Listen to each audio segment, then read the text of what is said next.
Students, my self Vikas Kumar, team chemistry CLC। तो आज GOC का नेक्स्ट लेक्चर हम देखने जा रहे हैं। पिछली क्लास में हमने एरोमेटिसिटी की बात करी थी, ठीक है। हम क्या पढ़ रहे थे? एरोमेटिसिटी पढ़ रहे थे कि भाई कौन सा कंपाउंड जो है वो एरोमेटिक होगा, कौन सा नॉन एरोमेटिक होगा और कौन सा एंटी एरोमेटिक होगा। ये लास्ट क्लास में हमने डिस्कस कर लिया था, है ना, कि क्या क्या इसका क्या क्राइटेरिया क्या होता है एरोमेटिक होने का या नॉन एरोमेटिक होने का या फिर एंटी एरोमेटिक होने का, क्या क्राइटेरिया होता है। ये हमने देख लिया था कि एक कंपाउंड के एरोमेटिक होने के लिए क्या क्या कंडीशन कंपाउंड को फुलफिल करनी पड़ेगी, है ना। अब देखना ज़रा कि एक एग्जाम्पल देखते हैं। एक तो कल मैंने ये वाला एग्जाम्पल छोड़ा था कि भाई ये एग्जाम्पल थोड़ा सा अलग है, ठीक है। ये एग्जाम्पल अपने पास कि ये वाला एग्जाम्पल जो है वो एरोमेटिक होगा कि नॉन एरोमेटिक होगा कि एंटी एरोमेटिक होगा, ठीक है। इसके अलावा एक मैंने आपको कल ये एग्जाम्पल बताया ही था,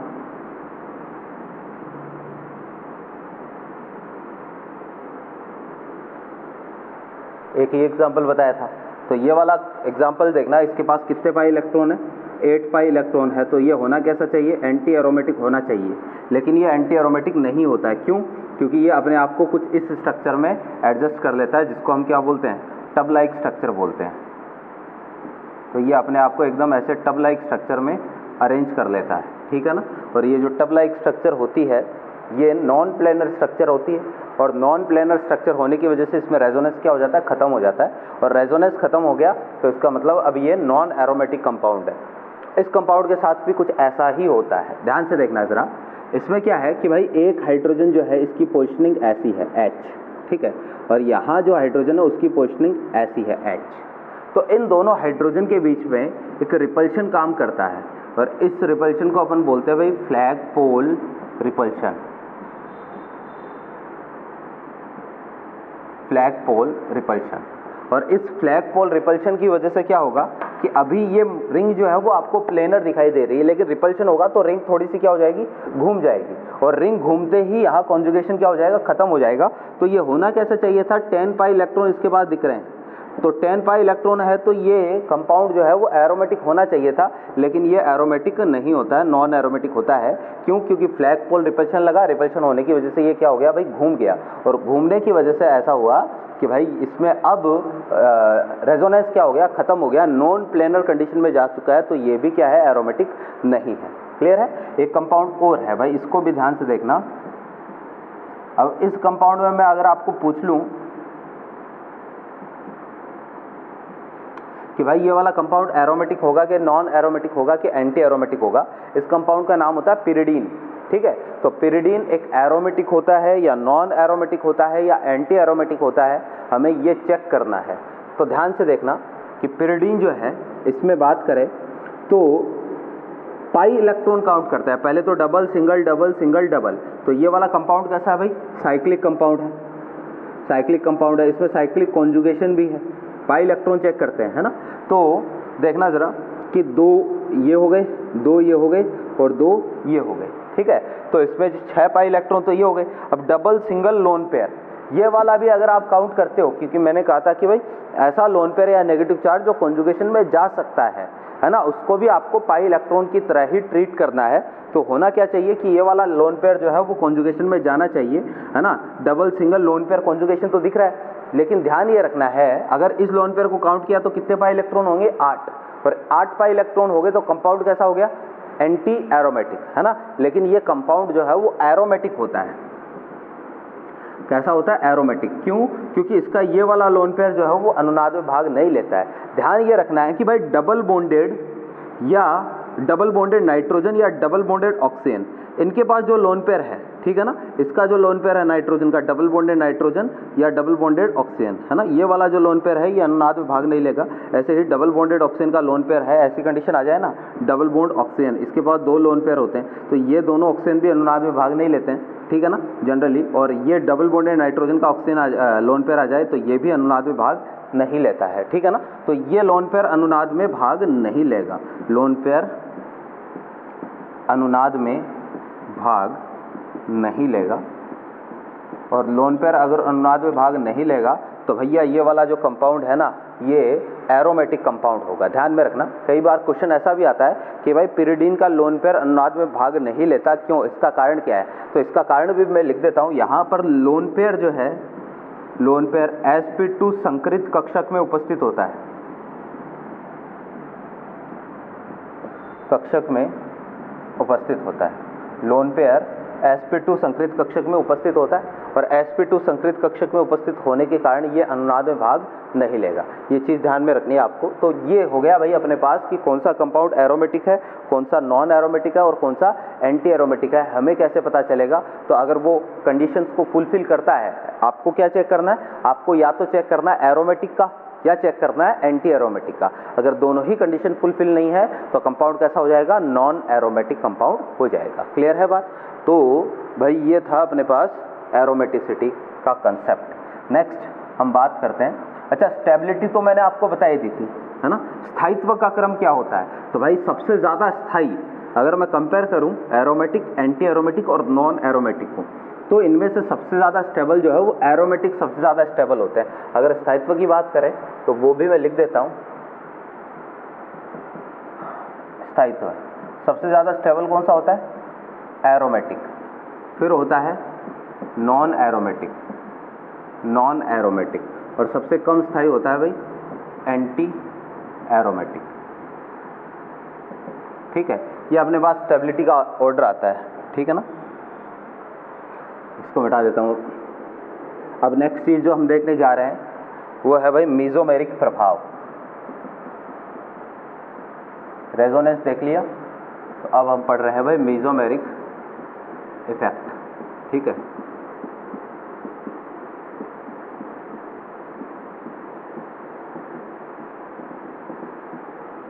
देखना ये क्या होता है, मीजोमेरिक प्रभाव किसको बोलते हैं भाई। वैसे तो मीजोमेरिक प्रभाव जो है वो एक प्रकार का अनुनाद ही है, ठीक है, और इसकी केवल आपको डेफिनेशन याद रखनी है। मीजोमेरिक प्रभाव की डेफिनेशन याद रखनी है, क्योंकि वैसे तो क्वेश्चन तो नहीं पूछा जाता है मीजोमेरिक प्रभाव क्या है, लेकिन स्टेटमेंट वाला क्वेश्चन आ जाए मान लो, है ना, तो आपको इसकी केवल डेफिनेशन याद रखनी है कि मीजोमेरिक प्रभाव क्या होता है। तो मैं लिख रहा हूं कि पी पाई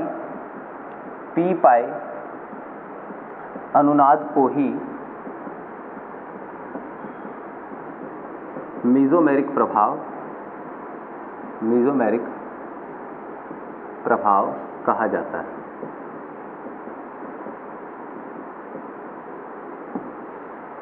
ठीक है, कि पी पाई अनुनाद को मीजोमेरिक प्रभाव कहा जाता है।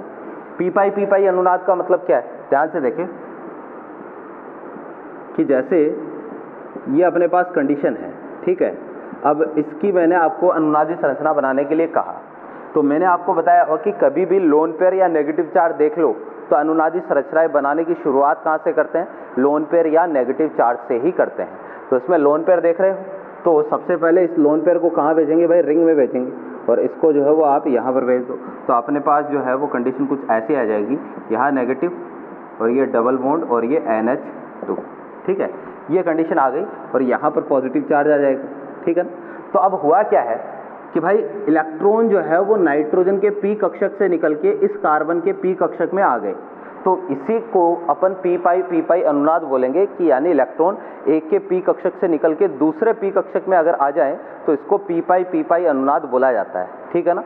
और भाई आपको इस पर ज़्यादा ध्यान देने की ज़रूरत नहीं है, केवल मैं आपको जो डेफिनेशन लिखवा रहा हूँ केवल उतना पढ़ लो, आप काफ़ी है आपके लिए, है ना। डेफिनेशन डायरेक्टली स्टेटमेंट याद रखना है, और अगर समझना चाहो तो इसका मतलब यही होता है कि एक के p कक्षक से निकल के दूसरे के p कक्षक में इलेक्ट्रॉन जा रहे हैं और कौन सा बॉन्ड बना रहे हैं? पाई बॉन्ड बना रहे हैं, तो इसको पी पाई अनुनाद अपन सिंपल लैंग्वेज में बोल सकते हैं। क्लियर है बात? अब देखना ज़रा कि भाई ये अनुनाद की एक स्पेशल कंडीशन होती है। पी पाई अनुनाद की एक स्पेशल कंडीशन होती है भाई। कई जगह ऐसा भी अनुनाद होता है जहां पर इलेक्ट्रॉन p कक्षक से निकल के d कक्षक में प्रवेश करते, तो इसको पी पाई अनुनाद बोल सकते हैं अपन, ठीक है ना। कहाँ से? p कक्षक से d कक्षक में प्रवेश करें तो इसको पी पाई अनुनाद बोल सकते हैं। तो बहुत सारे ऐसे भी एग्जाम्पल होते हैं जहाँ इलेक्ट्रॉन p से निकल के d ऑर्बिटल में जाते हैं, तो उनको हम बोलते हैं पी पाई अनुनाद, ठीक है ना। तो अनुनाद कई तरीके का होता है, और उनमें से ही पी पाई अनुनाद को ही अपन क्या बोलते हैं भाई, मीजोमेरिक प्रभाव बोलते हैं। होता क्या है अभी बात करेंगे अपन, ठीक है। तो ये तो है डेफिनेशन। यहाँ से आप ऐसे भी बोल सकते हो कि सारे अनुनाद मीजोमेरिक प्रभाव नहीं है, लेकिन सारे मीजोमेरिक प्रभाव अनुनाद है ना। कैसे कि भाई पी पाई अनुनाद कहीं हो रहा है तो उसको हम मीजोमेरिक प्रभाव थोड़ी ना बोल सकते हैं। हाँ, पी पाई अनुनाद हो रहा है उसको मीजोमेरिक प्रभाव बोल सकते हैं। तो सभी मीजोमेरिक प्रभाव अनुनाद है, किंतु सभी अनुनाद मीजोमेरिक प्रभाव नहीं है। ये लाइन भी आपको ध्यान में रखनी है। अब देखना जरा मीजोमेरिक प्रभाव क्या होता है ना। ध्यान से देखिए जरा कि भाई दो कंपाउंड है मेरे पास, ठीक है। एक तो कंपाउंड है CH2CH और ये CH और ये NH2, ठीक है। एक कंपाउंड मेरे पास है,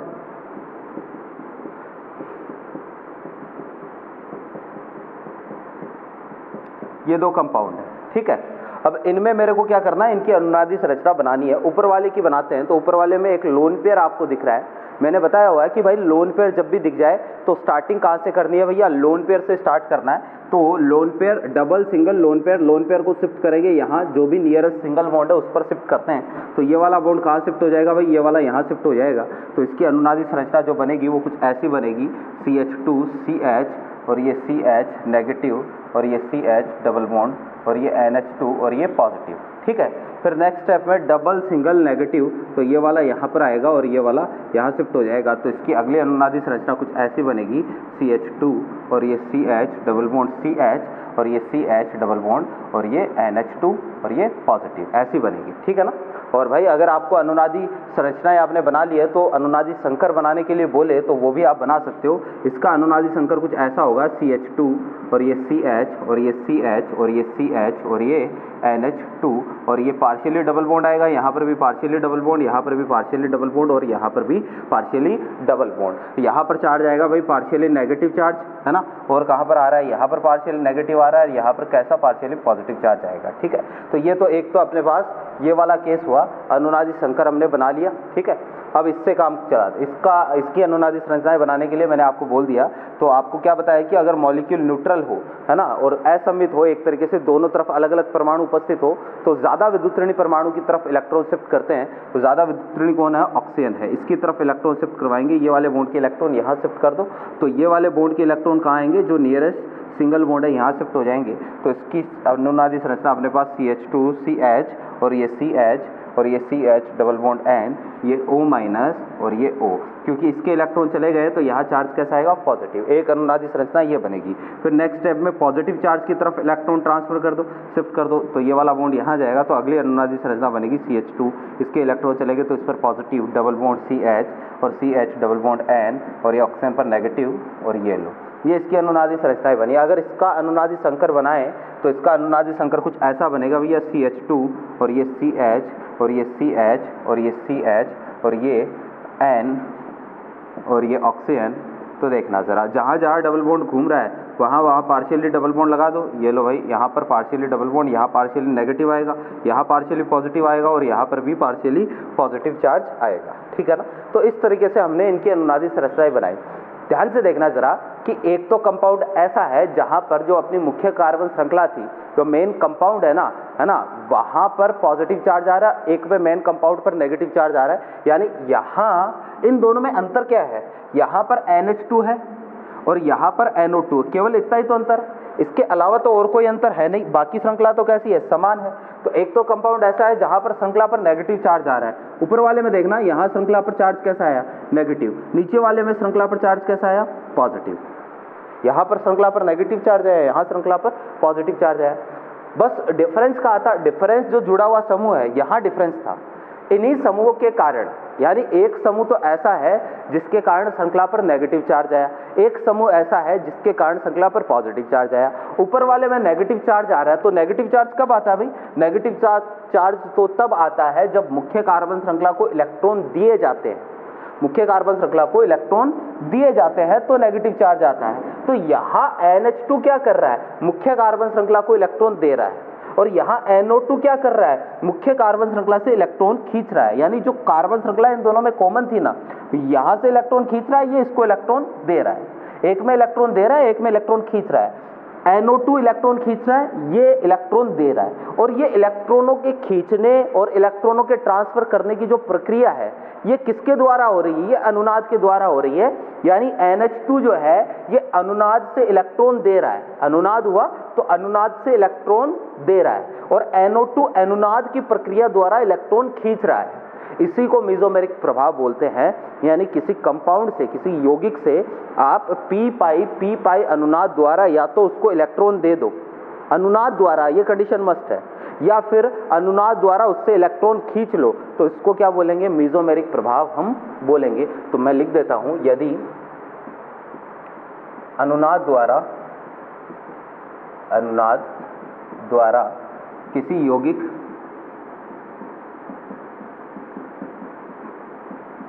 से इलेक्ट्रॉन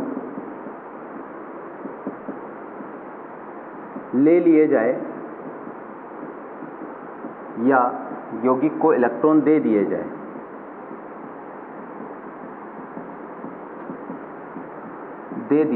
जाए, तो इसे मेसोमेरिक प्रभाव कहते हैं।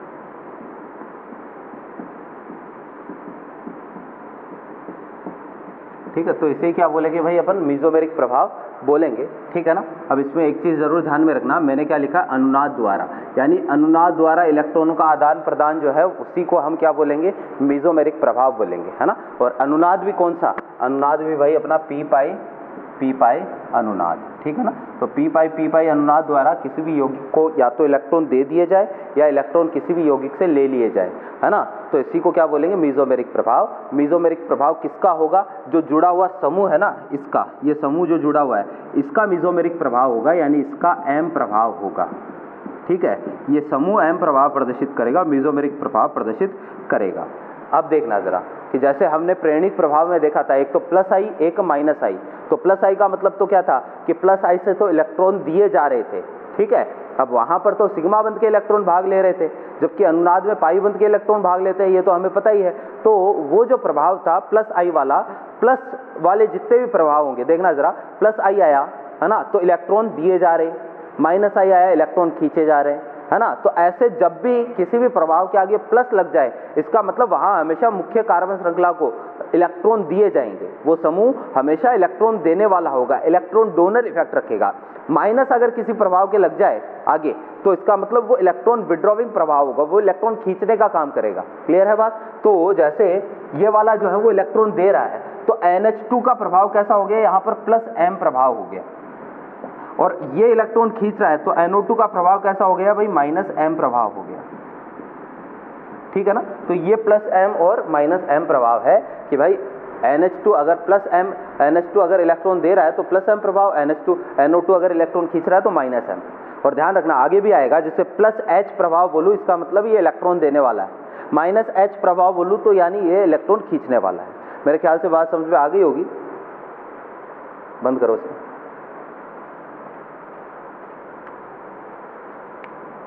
तो क्लियर है बात कि भाई प्लस M का मतलब क्या होगा कि अनुनाद द्वारा इलेक्ट्रॉन दिए जाएंगे, और माइनस M का मतलब इलेक्ट्रॉन खींचे जाएंगे अनुनाद द्वारा। यानी हम बोल सकते हैं कि भाई M प्रभाव के लिए, M प्रभाव प्रदर्शित हो, इसके लिए क्या जरूरी है भाई? अनुनाद होना जरूरी है, अनुनाद होना जरूरी है। ठीक है, M प्रभाव प्रदर्शित हो इसके लिए अनुनाद होना जरूरी है, ये कंडीशन मस्ट है भाई, कि अगर M प्रभाव नहीं होगा ना, या अनुनाद अगर नहीं होगा, तो वहां M प्रभाव हो ही नहीं सकता। अनुनाद होगा तो ही M प्रभाव हो सकता है, अनुनाद नहीं है तो वहां M प्रभाव बिल्कुल भी नहीं होगा। M प्रभाव के लिए अनुनाद का होना जरूरी है। ठीक है, तो मेरे ख्याल से बात समझ में आ गई होगी कि प्लस M प्रभाव और माइनस M प्रभाव क्या है। अब अगला सवाल अपना यह है कि सर हमें कैसे पता चलेगा कि कौन से समूह का प्लस M प्रभाव और कौन से समूह का माइनस M प्रभाव, ये हमें कैसे पता चलेगा? ठीक है ना। तो इसको पहचानने का तरीका मैं बताता हूं आपको कि भाई देखते ही हम कैसे बता पाएंगे कि ये जो समूह लगा रखा है इसका प्लस M प्रभाव है या ये समूह का माइनस M प्रभाव है। ठीक है ना। तो पहचान कैसे करेंगे प्लस M तथा माइनस M की पहचान?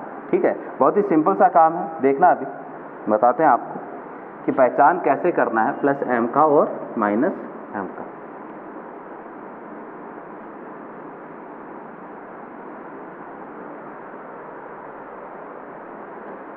देखिए प्लस एम प्रभाव तथा माइनस एम प्रभाव की पहचान। ठीक है भाई, देखना कि प्लस एम और माइनस एम की पहचान अपन को करनी है, तो इसके लिए हम क्या करेंगे भाई, बहुत ही सिंपल सा काम है कि सबसे पहले प्लस एम की पहचान, प्लस एम। इसके लिए आपको क्या करना है देखना जरा, यदि संयुग्मी तंत्र क्या है, वो ही डबल सिंगल डबल है ना, वो संयुग्मी तंत्र जो बताया था, यदि संयुग्मी तंत्र से सीधे जुड़े हुए परमाणु पर कम से कम एक लोन पेयर हो, तो इस समूह का प्रभाव प्लस एम होगा।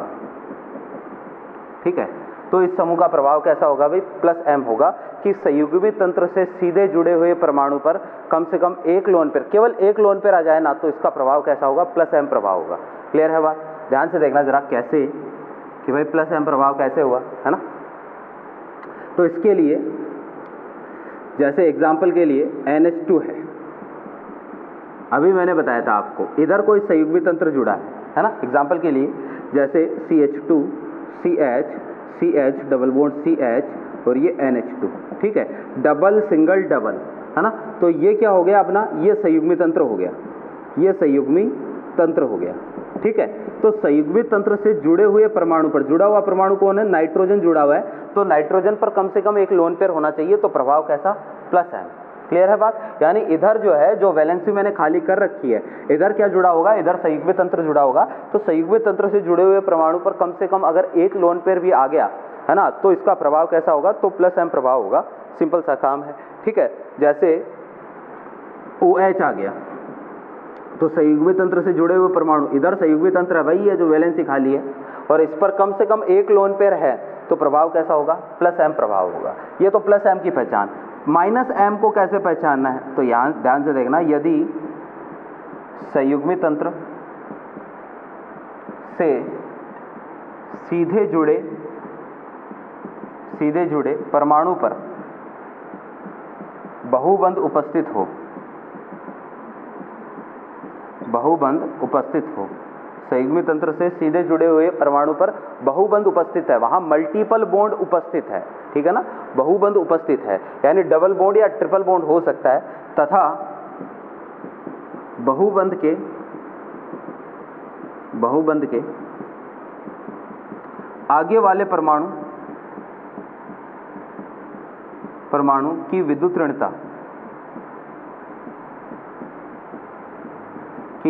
ऋणता अधिक हो। ठीक है, कि यदि संयुग्मी तंत्र से जुड़े हुए परमाणु पर बहुबंध उपस्थित हो और बहुबंध के आगे वाले परमाणु की विद्युत ऋणता अधिक हो, तो इस समूह का प्रभाव माइनस एम होगा। तो भाई इस कंडीशन में ये जो समूह है, ये माइनस एम प्रभाव प्रदर्शित करेगा। एग्जाम्पल के लिए इसको समझने की कोशिश करते हैं, जैसे ये संयुग्मी तंत्र हो गया, ठीक है, ये अपने पास संयुग्मी तंत्र हो गया, जैसे NO2 वाला एग्जाम्पल अभी अपने लेते हैं, और इसके आगे बहुबंध लगा दिया। भाई ये देखना जरा, है ना, संयुग्मी तंत्र है, ये संयुग्मी तंत्र, और संयुग्मी तंत्र से जुड़ा हुआ परमाणु कौन सा है, नाइट्रोजन है जुड़ा हुआ परमाणु। तो नाइट्रोजन पर मल्टीपल बॉन्ड होना चाहिए, मल्टीपल बॉन्ड का मतलब डबल बॉन्ड या ट्रिपल बॉन्ड होना चाहिए, तो नाइट्रोजन पर डबल बॉन्ड है। क्लियर है? फिर मल्टीपल बॉन्ड के साथ आगे वाला, डबल बॉन्ड के आगे वाला जो परमाणु है, उसकी विद्युत ऋणता भी ज्यादा होनी चाहिए। तो मल्टीपल बॉन्ड आया, नाइट्रोजन के आगे कौन है, ऑक्सीजन, ऑक्सीजन की विद्युत ऋणता भी क्या है, ज्यादा है, किससे, कार्बन से ज्यादा है, नाइट्रोजन से ज्यादा है। तो आगे वाले परमाणु की विद्युत ऋणता इस परमाणु से क्या होनी चाहिए, ज्यादा होनी चाहिए, इसलिए इस पूरे समूह का प्रभाव कैसा होगा भाई, इस समूह का प्रभाव होगा माइनस एम। ऐसे आपको चेक करना है, बहुत ही सिंपल सा काम है, ठीक है ना।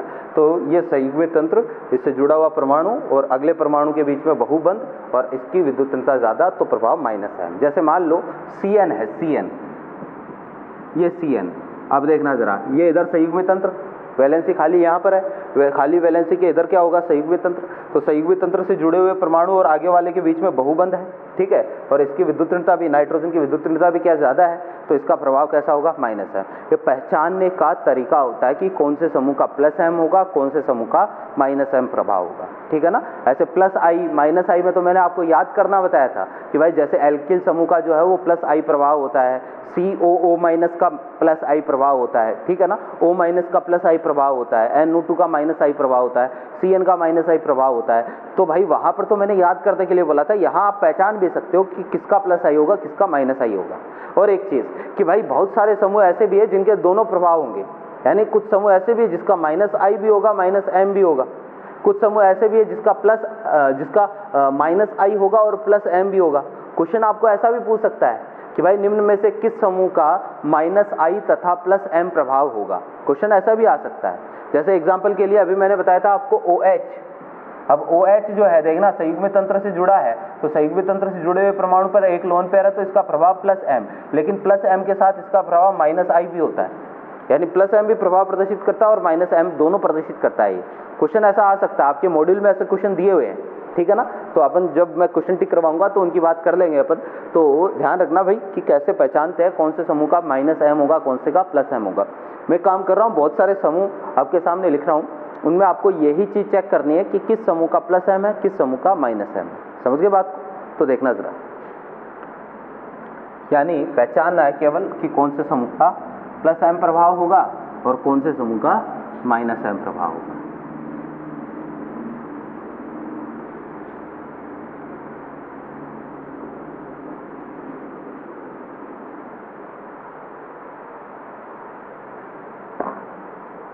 देखें जरा,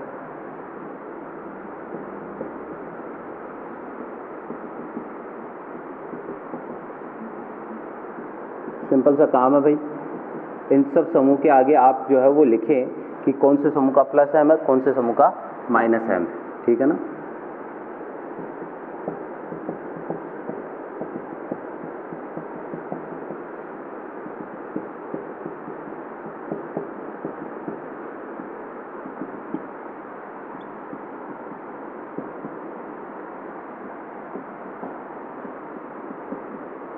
हाँ, एक चीज़ कि भाई जो वैलेंसी खाली छोड़ रहा हूँ वहाँ ये मानना है कि यहाँ संयुग्मी तंत्र जुड़ा हुआ होगा, ठीक है। जहाँ पर वैलेंसी मैंने खाली छोड़ी है वहाँ पर आपको संयुग्मी तंत्र जुड़ा हुआ मानना है।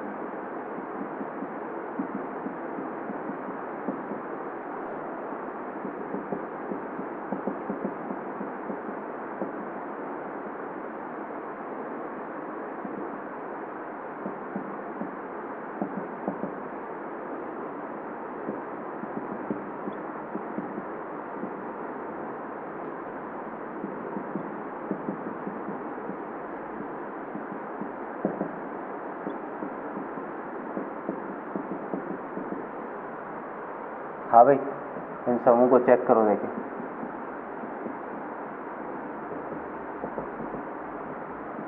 बहुत ही सिंपल सा काम है, ठीक है ना।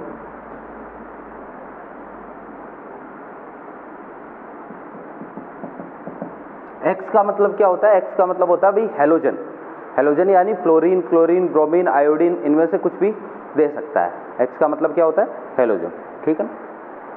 तो चेक करें भाई, ये कुछ समूह है और इनमें हमें यही चेक करना है कि कौन से समूह का +m प्रभाव होगा और कौन से समूह का -m प्रभाव होगा। चेक करने के लिए देखते हैं भाई, एक एक कंडीशन अपन को चेक करनी है। सबसे पहले OH को चेक करते हैं। तो OH जिस कार्बन की वैलेंसी मैंने खाली छोड़ी है, खाली वैलेंसी वाला कार्बन ये है कि वहाँ पर क्या जुड़ा होगा भाई, संयुग्मी तंत्र। तो यहाँ इस ऑक्सीजन पर जो है, या जिस परमाणु की वैलेंसी खाली छोड़ी है वहाँ संयुग्मी तंत्र जुड़ा होगा। ऑक्सीजन की वैलेंसी खाली है तो इधर संयुग्मी तंत्र जुड़ा है। संयुग्मी तंत्र से जुड़े हुए, डायरेक्टली जुड़े हुए परमाणु पर कम से कम एक लोन पेयर है, इसका प्रभाव कैसा होगा भाई, +m प्रभाव होगा। OH का +m प्रभाव होता है। NH2 चेक करते हैं, तो ये संयुग्मी तंत्र इधर जुड़ा हुआ है, इससे जुड़े हुए परमाणु पर एक लोन पेयर है तो इसका प्रभाव भी +m। ये ऑक्सीजन है, इससे जुड़े हुए परमाणु पर एक लोन पेयर है, इस पर 2 लोन पेयर है, लेकिन आपको तो एक ही लोन पेयर ध्यान में रखना है, क्योंकि अगर किसी परमाणु के पास एक से ज़्यादा लोन पेयर होते हैं तो एक बार में केवल एक ही लोन पेयर अनुनाद में जाता है, ये भी चीज़ ध्यान में रखें। तो इस पर 2 लोन पेयर, अपन को तो एक चाहिए था, 2 है, इसका प्रभाव भी कैसा, प्लस m। यहाँ देखें संयुग्म तंत्र से जुड़ा हुआ परमाणु कौन, कार्बन, और डायरेक्टली जुड़े हुए परमाणु पर मल्टीपल बॉन्ड होना चाहिए, कार्बन पर बहुबंध होना चाहिए जो कि है, और आगे वाले परमाणु की विद्युत तीव्रता ज़्यादा होनी चाहिए जो कि है, तो प्रभाव कैसा, -m। यहाँ चेक करते हैं, नाइट्रोजन है तो नाइट्रोजन इधर से जुड़ा हुआ है, नाइट्रोजन पर मल्टीपल बॉन्ड है और आगे वाले परमाणु की विद्युत तीव्रता ज़्यादा है, तो इसका प्रभाव भी कैसा होगा, -m। ठीक है, इधर देखना, इधर सिंगल बॉन्ड है, मतलब क्या है, इधर जो है वो अपने पास इस तरफ संयुग्मी तंत्र है, संयुग्मी तंत्र से जुड़ा हुआ परमाणु कौन, कार्बन, और कार्बन पर बहुबंध उपस्थित है, मल्टीपल बॉन्ड है, और आगे वाले की विद्युत तीव्रता भी कार्बन से क्या है, ज़्यादा है, इस कार्बन से ज़्यादा है, तो भाई इसका प्रभाव भी कैसा होगा, इसका प्रभाव भी -m। यहाँ चेक करते हैं, देखो जरा, संयुग्मी तंत्र से जुड़ा हुआ परमाणु कौन, कार्बन, है ना, कार्बन पर बहुबंध उपस्थित है और इस ऑक्सीजन की विद्युत तीव्रता ज़्यादा, प्रभाव कैसा, -m। अब आप कहोगे कि सर इस ऑक्सीजन पर लोन पेयर भी तो उपस्थित है, भाई इस ऑक्सीजन का लोन पेयर आपको नहीं देखना है, आपको जो है वो डायरेक्टली जुड़े हुए परमाणु को देखना है कि संयुग्मी तंत्र से डायरेक्टली कौन सा परमाणु जुड़ा है। ये वाला ऑक्सीजन डायरेक्टली थोड़ी ना जुड़ा है, डायरेक्टली तो कौन जुड़ा हुआ है भाई, कार्बन जुड़ा हुआ है, तो कार्बन को चेक करना है, इस ऑक्सीजन को चेक नहीं करना है, डायरेक्टली जो परमाणु जुड़ा है ना उसको चेक करना है। ऐसे इसमें भी देखो जरा कि यहाँ संयुग्मी तंत्र जुड़ा हुआ है, संयुग्मी तंत्र से जुड़ा हुआ कौन है, नाइट्रोजन, तो नाइट्रोजन पर एक लोन पेयर है, बहुबंध नहीं है, नाइट्रोजन पर एक लोन पेयर है, तो प्रभाव कैसा, +m, यानी इस नीचे वाले समूह का प्रभाव +m होगा। आप कहोगे सर बहुबंध भी तो है, बिल्कुल है, इस कार्बन पर बहुबंध है, ये डबल बॉन्ड ऑक्सीजन दे रखा है, इस कार्बन पर बहुबंध है, और भाई इसकी विद्युत तीव्रता भी क्या है, ज़्यादा है, तो भाई इस केस में इसका प्रभाव जो है वो कैसा होगा, -m। हाँ, इसका प्रभाव जो है -m होना चाहिए, लेकिन होगा कैसा, +m, क्योंकि डायरेक्टली जुड़े हुए परमाणु को ही अपन को चेक करना है ना। जैसे इसमें भी ऐसा ही करेंगे कि भाई इधर अपने पास संयुग्मी तंत्र है और ये ऑक्सीजन है और इस पर कोई, इस ऑक्सीजन पर बहुबंध नहीं है, इस पर एक लोन पेयर है, प्रभाव कैसा होगा, +m। यहाँ चेक करते हैं, O- संयुग्मी तंत्र से जुड़े हुए परमाणु पर कम से कम एक लोन पेयर होना चाहिए, प्रभाव कैसा होगा, +m होगा। यहाँ पर देखते हैं, तो भाई संयुग्मी तंत्र से जुड़ा हुआ परमाणु कौन है, संयुग्मी तंत्र से जुड़ा हुआ परमाणु ये कार्बन है, डायरेक्टली जुड़ा हुआ परमाणु कार्बन है, इस लोन पेयर को नहीं देखना है, डायरेक्टली जुड़े हुए परमाणु को देखना है, तो इस पर जो है वो कम से कम एक क्या होना चाहिए भाई, बहुबंध होना चाहिए, और आगे वाले की विद्युत तीव्रता भी ज़्यादा है, तो इसका प्रभाव कैसा होगा, इसका प्रभाव -m होगा। यहाँ चेक करते हैं, तो संयुग्मी तंत्र से जुड़े हुए परमाणु कौन है, कार्बन है, कार्बन पर जो है बहुबंध है, बिल्कुल बहुबंध है, और इसकी ऑक्सीजन की विद्युत तीव्रता भी क्या है, ज़्यादा है, प्रभाव कैसा होगा, -m होगा। यहाँ चेक करते हैं, भाई देखना जरा, ये संयुग्मी तंत्र है, संयुग्मी तंत्र से जुड़े हुए परमाणु पर बहुबंध है, ठीक है, और आगे वाले की अच्छा, बहुबंध कितने भी हो सकते हैं, जैसे इसमें 2 मल्टीपल बॉन्ड दे रखे हैं, उससे कोई फर्क नहीं पड़ेगा, बस मल्टीपल बॉन्ड होने चाहिए, है ना, ट्रिपल बॉन्ड हो या 2 डबल बॉन्ड आ जाए, कैसे भी आ सकता, बहुबंध होना चाहिए, तो इसकी विद्युत तीव्रता ज़्यादा है, इसकी विद्युत तीव्रता ज़्यादा है, प्रभाव कैसा होगा, -m। ये संयुग्मी तंत्र से जुड़े हुए परमाणु पर कम से कम एक लोन पेयर आएगा, तो प्रभाव कैसा होगा, +m होगा। यहाँ पर तो 3-3 लोन पेयर है, यानी हैलोजन का जो है वो प्रभाव कैसा होता है, +m प्रभाव होता है ना। तो भाई इस तरीके से आपको +m और -m की पहचान करना मेरे ख्याल से आ गया होगा। अगर OCH3 जैसे लिखा है ना, तो OCH3 की जगह कई बार OR भी लिखा हुआ मिल सकता है, R का मतलब सारे आ गए, कोई भी एल्काइल समूह आ गया इसमें, यानी C2H5 आ गया, है ना, C3H7, सारे एल्काइल समूह जितने भी है वो सारे R में इंक्लूड हो गए, और संयुग्मी तंत्र जो है वो इधर संयुग्मी तंत्र जुड़ा है, तो संयुग्मी तंत्र से जुड़े हुए परमाणु पर कम से कम अगर एक लोन पेयर आएगा, तो हम बोलेंगे प्रभाव कैसा होगा भाई, +m प्रभाव होगा, तो इसका भी कैसा प्रभाव है, +m प्रभाव है। समझ गए बात को। तो इस तरीके से आपको क्या करना है भाई, ध्यान रखना है कि कौन से समूह का +m प्रभाव है और कौन से समूह का -m प्रभाव है, ठीक है। फिर देखिए थोड़ा सा आगे बढ़ते हैं भाई, कुछ समूह ऐसे हैं, मैं लिख देता हूं, है ना, कुछ समूह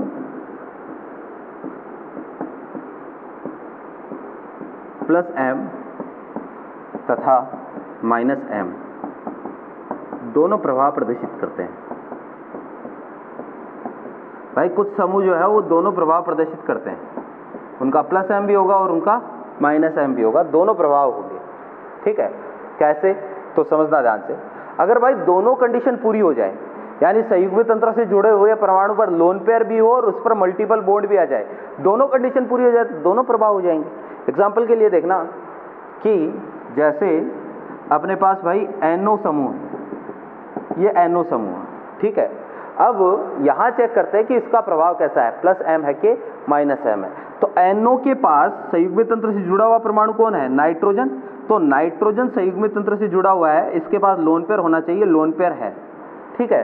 तो लोन पेयर के साथ इस पर बहुबंध भी है भाई, देखो जरा, नाइट्रोजन के बाद लोन पेयर भी है, तो लोन पेयर होना तो प्लस M प्रभाव को प्रदर्शित करता है, और बहुबंध का होना और आगे वाले की विद्युत ऋणता भी ज्यादा है, ऑक्सीजन की विद्युत ऋणता नाइट्रोजन ज्यादा है, तो इसका प्रभाव जो है वो -M होना चाहिए, तो इसका +M भी है, इसका -M भी है। अगर दोनों कंडीशन फुलफिल हो रही है, इसका मतलब +M प्रभाव भी होगा, इसका मतलब -M, दोनों प्रभाव होंगे, ठीक है ना।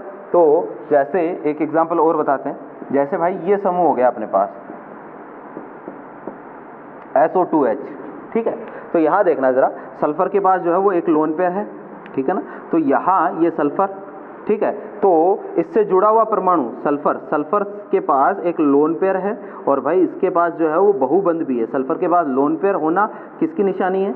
+M प्रभाव को प्रदर्शित करता है, और सल्फर के पास बहुबंध का होना -M प्रभाव को प्रदर्शित करता है, और आगे वाले की विद्युत ऋणता भी क्या है? ऑक्सीजन की ज्यादा है, तो इसका भी +M -M प्रभाव होगा, ठीक है। तो कई समूह ऐसे होते हैं जिनका +M और -M दोनों प्रभाव। क्वेश्चन यहाँ से कैसे आएगा? क्वेश्चन आपको ऐसा दे सकता है, निम्न में से किस समूह का +M तथा -I प्रभाव प्रदर्शित दोनों प्रभाव होंगे? निम्न में से किस समूह का +M तथा -M दोनों प्रभाव प्रदर्शित होंगे? जैसे यहाँ पर मैंने जितने भी समूह लिखे हैं, इन सब में से ये वाला जो है वो +I प्रभाव प्रदर्शित करता है और +M प्रभाव प्रदर्शित करता है। ये वाला -I +M प्रदर्शित करता है, -I +M, -I +M, -I -M, ठीक है, -I -M, -I -M। तो इस तरीके से भी आपको क्वेश्चन पूछ सकता है, ठीक है। तो मेरे ख्याल से आपने ये चीज़ नोट कर ली होगी, ठीक है ना। अब थोड़ा सा अपन आगे बढ़ते हैं, है ना, फिर देखते हैं। अपन ने जो है वो जैसे +M और जैसे +I और -I का एक क्रम लिखा था ना, बिल्कुल वैसे ही +M और -M का भी मैं एक क्रम आपको बताऊंगा, और वो क्रम भी आपको क्या करना है? याद रखना है, क्योंकि उसको भी अपन आगे चल के बहुत सारी जगह पर अप्लाई करेंगे, काम में लेंगे, ठीक है ना। ये जितने भी ऑर्डर मैं बता रहा हूँ, ये सब अपन आगे काम में लेंगे। MHI प्रभाव के जब एप्लीकेशंस पढ़ेंगे तो हम इन सारे ऑर्डर्स को काम में लेने वाले हैं। क्लियर है बात? तो देखना जरा, आगे बढ़ते हैं।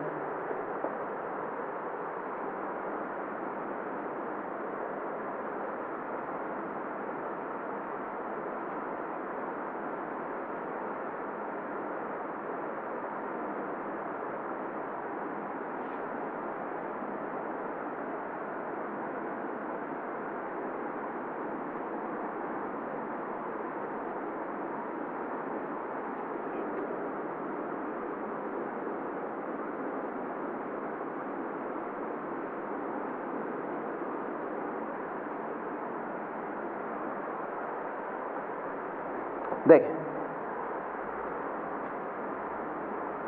एक टॉपिक पढ़ लेते हैं पहले, उसके बाद में मैं आपको ऑर्डर लिखवाऊंगा, है ना। बेंजीन बहुत ही इंपॉर्टेंट टॉपिक है भाई, बेंजीन वलय पर मेसोमेरिक प्रभाव।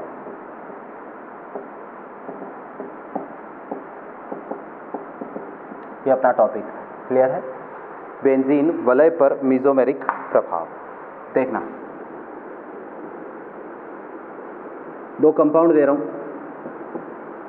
इन दोनों की आपको अनुनादी संरचनाएं बनानी है। एक तो ये है,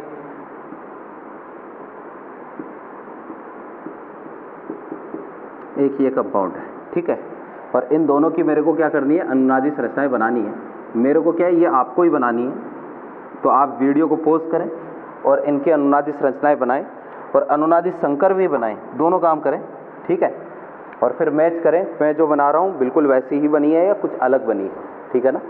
तो ऊपर वाले में देखना कि मैंने बताया हुआ है कि जब भी लोन पेयर या नेगेटिव चार्ज आ जाए तो अनुनादी संरचनाएं बनाने के लिए किसको शिफ्ट करवाएंगे? सबसे पहले लोन पेयर या नेगेटिव चार्ज को ही शिफ्ट करवाएंगे। तो यहाँ लोन पेयर है, तो सबसे पहले इसकी शिफ्टिंग करवाएंगे। शिफ्ट कहाँ करवाना है? जो भी नियरेस्ट सिंगल बॉन्ड है वहाँ शिफ्ट करवाना है, लेकिन जिस तरफ संयुग्मन है उस तरफ शिफ्ट करवाना है। तो नीचे की तरफ संयुग्मन है, डबल सिंगल डबल, ठीक है, लोन पेयर सिंगल डबल, नीचे की तरफ संयुग्मन है ना। नियरेस्ट सिंगल बॉन्ड तो ये भी है, इधर शिफ्ट करवा सकता था, लेकिन इधर संयुग्मन नहीं है, इसलिए नीचे वाले पर शिफ्ट करवाएंगे कि डबल बॉन्ड यहाँ आएगा। तो ये वाला जो बॉन्ड है ना, ये इस कार्बन पर शिफ्ट हो जाएगा। तो अपने पास अगली इसकी अनुनादी संरचना जो बनेगी वो ये वाली बनेगी। यहाँ नेगेटिव चार्ज, ये डबल बॉन्ड O और ये H, और यहाँ पर आएगा चार्ज कैसा? पॉजिटिव चार्ज, ठीक है। अब देखना ज़रा, नेगेटिव चार्ज दिख गया है तो नेगेटिव से शुरू कर दो, इस वाले बॉन्ड को यहाँ शिफ्ट कर दो, तो अगली अनुनादी संरचना अपने पास ये बनेगी, ये नेगेटिव चार्ज, ये डबल बॉन्ड और ये डबल बॉन्ड O और ये H, ये पॉजिटिव चार्ज। ठीक है, फिर नेक्स्ट अनुनादी संरचना इसकी ये बनेगी। ठीक है, तो अगली अनुनादी संरचना ये बन गई भाई अपने पास, यहाँ नेगेटिव चार्ज आएगा, ये डबल बॉन्डेड O और ये H और ये पॉजिटिव चार्ज, फिर ये डबल नेगेटिव चार्ज यहाँ ये ऊपर की तरफ शिफ्ट होगा, तो अगली अनुनादी संरचना भाई अपने पास ये बनी इसकी। ये देखो ज़रा, ये इसकी हमने बना दी अनुनादी संरचनाएं, और सारी अनुनादी संरचनाओं को मिला के क्या बनाते हैं भाई, अनुनादी संकर बनाते हैं। तो मैं इसका अनुनादी संकर भी बना देता हूँ, आप मैच करें, अनुनादी संकर ये वाला ही बनेगा क्या, है ना। तो ये इसका भाई बन गया है अनुनादी संकर। ठीक है, यहाँ पर पार्शियली नेगेटिव पॉजिटिव, यहाँ पार्शियली नेगेटिव। ठीक है, देखना ज़रा, चलो ये मैं पूरा एक बना देता हूँ। देखें ज़रा, ये तो हमने जो है वो हम क्या करते हैं, क्योंकि भाई जब भी अनुनाद चलाते हैं तो अनुनाद में केवल पाई बंध के इलेक्ट्रॉनों का विस्थानांतरण करवाते हैं, सिग्मा बंध के इलेक्ट्रॉन तो भाग लेते ही नहीं है। तो जितने भी सिग्मा बॉन्ड थे वो सारे एज इट इज लगा दिए। फिर भाई यहाँ डबल बॉन्ड है, यहाँ नहीं है, इसलिए यहाँ पर मैंने पार्शियली डबल बॉन्ड लगा दिया। यहाँ डबल बॉन्ड है, यहाँ पर भी है लेकिन यहाँ नहीं है, यहाँ डबल बॉन्ड नहीं है, यहाँ नहीं है, यहाँ नहीं है लेकिन यहाँ आ गया, है ना। यहाँ डबल बॉन्ड है, यहाँ है, यहाँ है, यहाँ नहीं है, यहाँ डबल बॉन्ड नहीं है, यहाँ आ गया। ठीक है ना। तो जितनी भी जगह है, एक बार डबल बॉन्ड है, एक बार डबल बॉन्ड नहीं है, या कुछ में डबल बॉन्ड है, कुछ में डबल बॉन्ड नहीं है, वहाँ हम क्या करते हैं, पार्शियली डबल बॉन्ड लगाते हैं। तो ऐसे ही यहाँ पर देखना, डबल बॉन्ड है, डबल बॉन्ड है, डबल बॉन्ड नहीं है, तो यहाँ पर भी पार्शियली डबल बॉन्ड आ गया। लेकिन ऑक्सीजन और हाइड्रोजन के बीच में हमेशा सिंगल बॉन्ड आ रहा है, किसी में भी डबल बॉन्ड नहीं है, इसलिए ऑक्सीजन हाइड्रोजन के बीच में भी सिंगल बॉन्ड ही रहेगा। यहाँ ऑक्सीजन पर आवेश नहीं है, यहाँ आवेश है, यहाँ पॉजिटिव है, यहाँ पॉजिटिव है, यहाँ आवेश नहीं है, इसलिए ऑक्सीजन पर आंशिक पॉजिटिव चार्ज आएगा। ठीक है, ऑक्सीजन पर, यहाँ कार्बन पर आवेश नहीं है, यहाँ नेगेटिव है, यहाँ नहीं है, यहाँ नहीं है, यहाँ नहीं है, इसलिए यहाँ पर पार्शियली नेगेटिव आएगा। ठीक है, यहाँ पर आवेश इस पोजीशन पर देखना, ये वाली पोजीशन, इसको ध्यान से देखना, इस पोजीशन पर कोई आवेश नहीं है, यहाँ पर भी कोई आवेश नहीं है। इन दोनों पोजीशन को देख लेते हैं। ठीक है, यहाँ पर कोई आवेश नहीं है, यहाँ कोई आवेश नहीं है, यहाँ कोई आवेश नहीं है, यहाँ पर भी नहीं है, यहाँ पर भी नहीं है, यहाँ पर भी नहीं है, यहाँ कोई आवेश नहीं है, यहाँ नहीं है, यहाँ पर भी आवेश नहीं है और यहाँ पर भी आवेश नहीं है। ठीक है, यानी इन दोनों पोजीशन पर कोई आवेश नहीं है, किसी में भी आवेश नहीं आ रहा है, इसका मतलब अनुनादी संकर में भी वहाँ पर आवेश नहीं आएगा। ये पोजीशन कौन सी है भाई, ये ऑर्थो, ये मेटा और ये पैरा, ये पोजीशन है मेटा, ये ऑर्थो, ये मेटा और ये पैरा, यानी मेटा पोजीशन पर कोई आवेश नहीं आया। पैरा को चेक करते हैं, यहाँ पैरा पर कोई आवेश नहीं है, यहाँ कोई आवेश नहीं है, लेकिन यहाँ पर आवेश आ गया, इसलिए पैरा पर चार्ज कैसा आएगा, पार्शियली नेगेटिव। अब चेक कर लेते तो दूसरी वाली ऑर्थो को, तो यहाँ कोई आवेश नहीं है, यहाँ पर भी कोई आवेश नहीं है, यहाँ पर भी कोई आवेश नहीं है, लेकिन यहाँ आवेश आ गया है, इसका मतलब यहाँ पर भी पार्शियली नेगेटिव चार्ज आएगा। ये लो, हमने इसकी अनुनादी संकर बना लिया। इसका बनाते बहुत ही आसान सा काम है। तो देखना जरा, सबसे पहले इलेक्ट्रॉनों की शिफ्टिंग किधर करवाएंगे, ज़्यादा विद्युतऋणी परमाणु की तरफ इलेक्ट्रॉनों की शिफ्टिंग करवाएंगे। ज़्यादा विद्युतऋणी परमाणु कौन, ऑक्सीजन, ऑक्सीजन की तरफ इलेक्ट्रॉनों की शिफ्टिंग करवा देते हैं। ये वाला बॉन्ड किधर शिफ्ट होगा, इधर शिफ्ट होगा। ठीक है, तो अपने पास इसकी जो पहली अनुनादी संरचना बनेगी वो कुछ ऐसी बनेगी भैया, ऑक्सीजन पर चार्ज नेगेटिव, यहाँ डबल बॉन्ड आ जाएगा, ये H, यहाँ पर पॉजिटिव चार्ज आ जाएगा, ये लो। अब मैंने बता रखा है कि भाई अगर पॉजिटिव चार्ज आए तो सबसे पहले इलेक्ट्रॉनों की शिफ्टिंग किधर करवाते हैं, पॉजिटिव चार्ज की तरफ, डबल सिंगल पॉजिटिव, तो ये वाले इलेक्ट्रॉन की शिफ्टिंग ऊपर की तरफ होगी। अपने पास जो है इसका यहाँ पर पॉजिटिव चार्ज, ये डबल बॉन्ड C और ये ऑक्सीजन पर नेगेटिव चार्ज और ये H। ठीक है, फिर देखना, डबल सिंगल पॉजिटिव, वापस से पॉजिटिव चार्ज की तरफ शिफ्टिंग होगी, तो अगला जो नेक्स्ट रेजोनेटिंग स्ट्रक्चर बनेगी वो ये पॉजिटिव, ये डबल बॉन्ड C, ऑक्सीजन पर नेगेटिव और ये H, ये बनेगा। ठीक है, फिर नेक्स्ट स्टेप में ये नेगेटिव, ठीक है, ये पॉजिटिव चार्ज है तो ये वाला बॉन्ड पॉजिटिव की तरफ शिफ्ट हो जाएगा, ये वाला वापस से इधर शिफ्ट हो जाएगा, तो अगली अनुनादी संरचना भाई इसकी ये वाली बनेगी। अनुनादी संरचनाएं बनाने अपने सीख ली है ना, तो ये बनेगी। ठीक है, अब जितनी भी अनुनादी संरचनाएं हैं सबको मिला के मैं क्या बना रहा हूँ भाई, अनुनादी संकर बना रहा हूँ, तो ये इसका अनुनादी संकर होगा। जितने भी सिग्मा बॉन्ड है ना पहले तो वो सारे एज इट इज लगा दो, ये लो जी, सिग्मा बॉन्ड सारे एज इट इज लगा दिए। अब देखना, कार्बन ऑक्सीजन के बीच में डबल बॉन्ड आया, यहाँ सिंगल बॉन्ड आया, इसका मतलब यहाँ पर क्या लगाऊंगा, पार्शियली डबल बॉन्ड लगाऊंगा, ठीक है। फिर यहाँ पर कार्बन और इस कार्बन के बीच में, रिंग वाले कार्बन के बीच में सिंगल बॉन्ड है, यहाँ डबल बॉन्ड है, इसका मतलब यहाँ पर भी पार्शियली डबल बॉन्ड आएगा, ठीक है। फिर यहाँ डबल बॉन्ड आ रहा है, यहाँ सिंगल बॉन्ड आ रहा है, यहाँ डबल बॉन्ड आ रहा है, यहाँ डबल बॉन्ड है, यहाँ सिंगल बॉन्ड है, इसका मतलब पूरी रिंग में भी क्या आएगा भाई, पार्शियली डबल बॉन्ड। चार्ज लगाते हैं, देखना ध्यान से, ऑक्सीजन पर कोई आवेश नहीं है, ऑक्सीजन पर आवेश आ गया, इसका मतलब ऑक्सीजन पर पार्शियली नेगेटिव, है ना। तो ऑर्थो पोजीशन को चेक कर लेते हैं सबसे पहले। ये दोनों की दोनों पोजीशन कौन सी है भाई, ऑर्थो है। ये दोनों की दोनों पोजीशन कौन सी है भाई, मेटा है। और ये वाली पोजीशन को क्या बोलते हैं, पैरा बोलते हैं। तो ऑर्थो और ऑर्थो पर कोई आवेश नहीं है। यहाँ इस वाले ऑर्थो पर पॉजिटिव चार्ज है और यहाँ भी ऑर्थो पर पॉजिटिव चार्ज है, इसका मतलब दोनों ऑर्थो पर पार्शियली पॉजिटिव लगा देता हूँ। फिर दोनों मेटा पोजीशन पर कोई चार्ज नहीं है, दोनों मेटा नहीं है, दोनों मेटा पर कोई चार्ज नहीं है, मेटा पर कोई चार्ज नहीं है, मेटा पर कोई चार्ज नहीं है, तो यहाँ पर भी मेटा पर कोई आवेश नहीं आएगा। पैरा पर कोई आवेश नहीं है, कोई आवेश नहीं है, यहाँ पर पैरा पर पॉजिटिव चार्ज आ गया, इसका मतलब यहाँ पर भी पार्शियली पॉजिटिव चार्ज आएगा। ये लो जी, हमने जो है वो दोनों कंपाउंड जो मैंने आपके सामने लिखे थे, दोनों की अनुनादी संरचनाएं बना ली है, ठीक है। अब दोनों की जो अनुनादी संरचनाएं हैं, इससे कंक्लूजन क्या निकला है, क्या निष्कर्ष निकला है, क्यों हमने अनुनादी संरचनाएं बनाई है, तो ध्यान से देखना। इसकी ऑर्थो पोजीशन को चेक करो, है ना, ऑर्थो, और इसकी पैरा पोजीशन को चेक करो।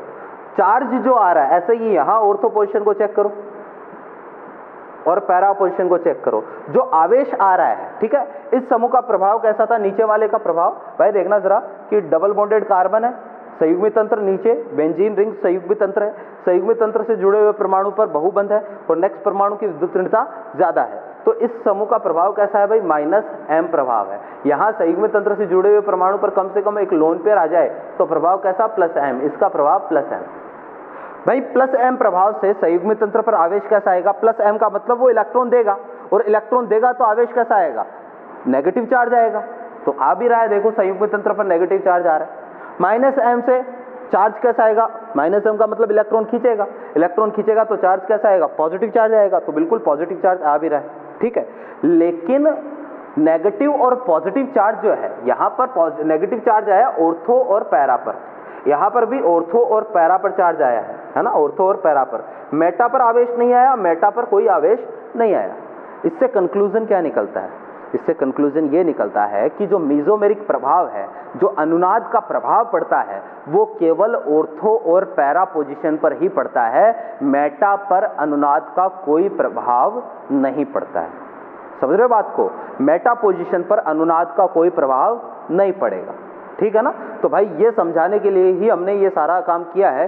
क्या है कि भाई ध्यान में रखना, अनुनाद या मीजोमेरिक प्रभाव या मीजोमेरिक इफेक्ट केवल ऑर्थो और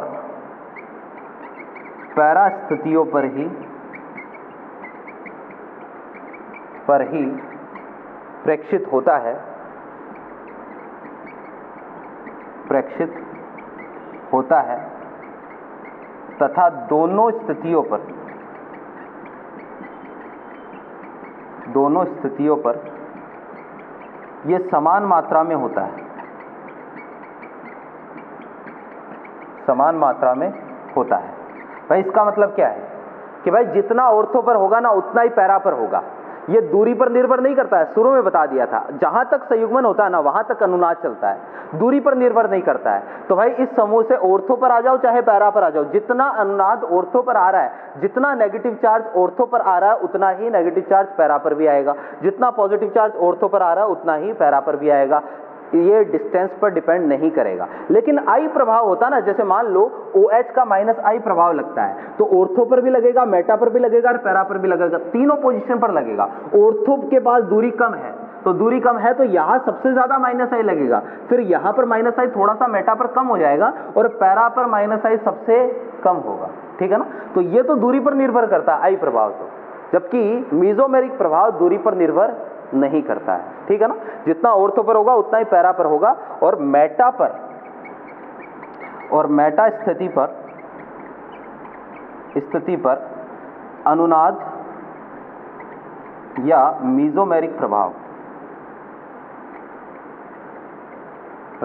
प्रेक्षित नहीं होता, प्रेक्षित नहीं होता है। समझ गए बात को भाई? ये ध्यान में रखें कि मेटा स्थिति पर अनुनाद नहीं होगा और मेटा स्थिति पर मीजोमेरिक प्रभाव भी नहीं होगा।